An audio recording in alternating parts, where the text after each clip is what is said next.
If you're a man who's tried therapy, accountability software, books, podcasts, support groups, or simply promising yourself over and over that you're going to stop, and you still find yourself going back to pornography, sexual acting out, or other compulsive sexual behaviors, then what I'm about to share with you may completely change the way you look at recovery. Because the truth is, most intelligent men are trying to solve the wrong problem. And that's exactly why they stay stuck. My name is Russell Beebe. I'm a licensed mental health counselor and certified sex addiction therapist, and more importantly, I'm someone who's personally struggled with sex and porn addiction for many years. This addiction nearly destroyed my life. It nearly destroyed my relationships, and it kept me trapped in a cycle of shame, promises, relapse, and disappointment. Today, I've been sexually sober for more than 16 years. Not because I became stronger, not because I developed more willpower, and not because I found some magic trick. I got sober because I finally understood what the real problem was. And in this video, I'm going to show you exactly what I learned.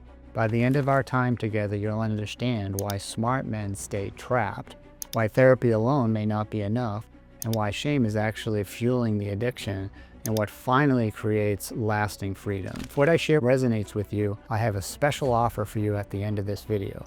But first, let's talk about why you're still stuck. Most men believe their problem is pornography or masturbation or cheating or whatever the behavior they're trying to stop.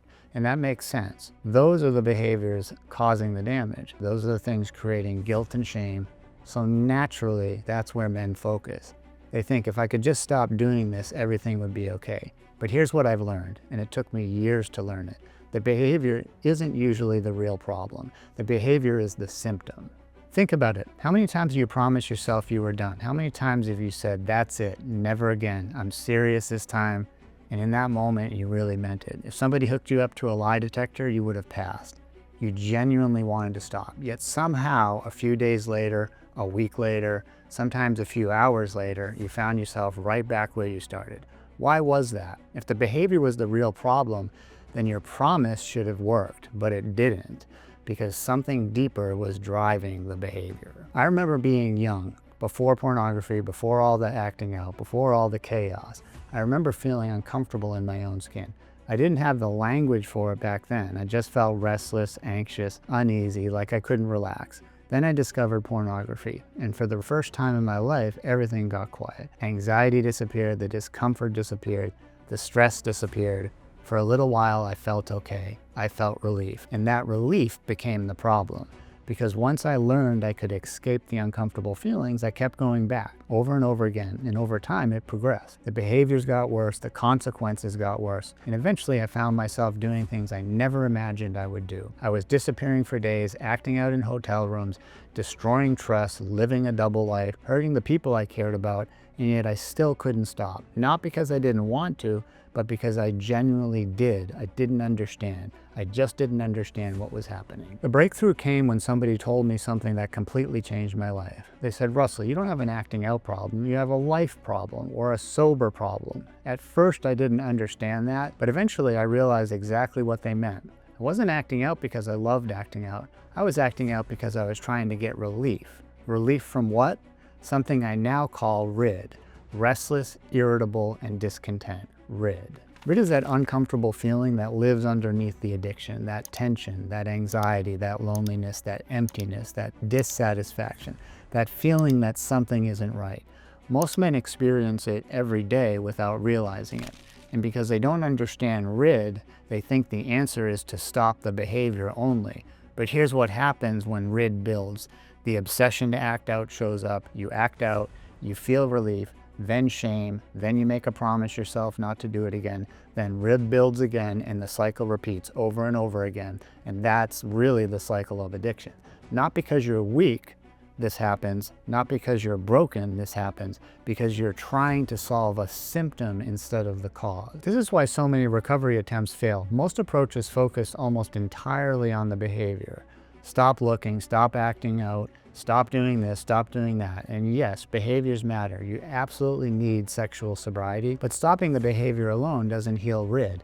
And if RID doesn't get better, the mental obsession comes back.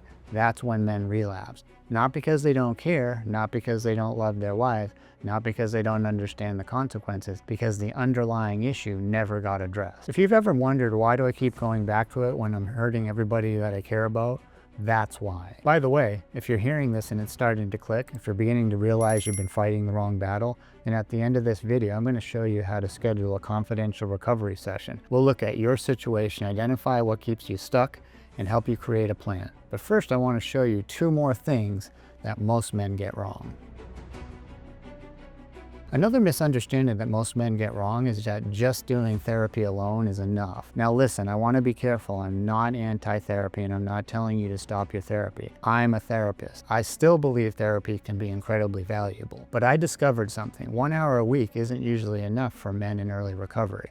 What happens? A man goes to therapy, talks for an hour, feels better, leaves, then spends the next 6 days and 23 hours on his own. No accountability, no structure, no support when urges hit, no system, and then when everybody wonders why progress is slow, that's why. When I started helping men professionally, I saw this over and over again. Great men, good men, committed men, making very little progress. Not because they weren't trying, because they needed more than a conversation once a week. They needed structure, community, accountability, daily application, clear guidance, and that's when everything changed for me. The last misconception is one of the biggest. Many men secretly believe recovery is going to make their life worse.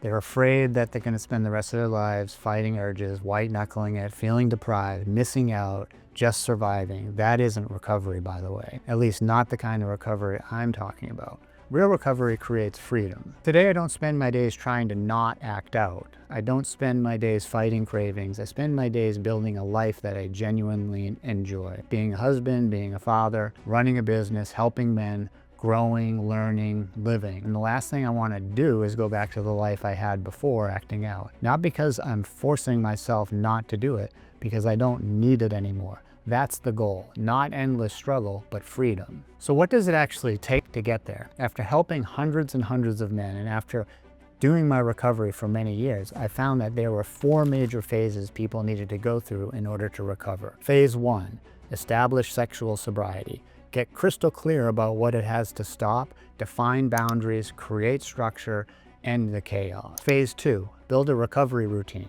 Because motivation fades, systems remain.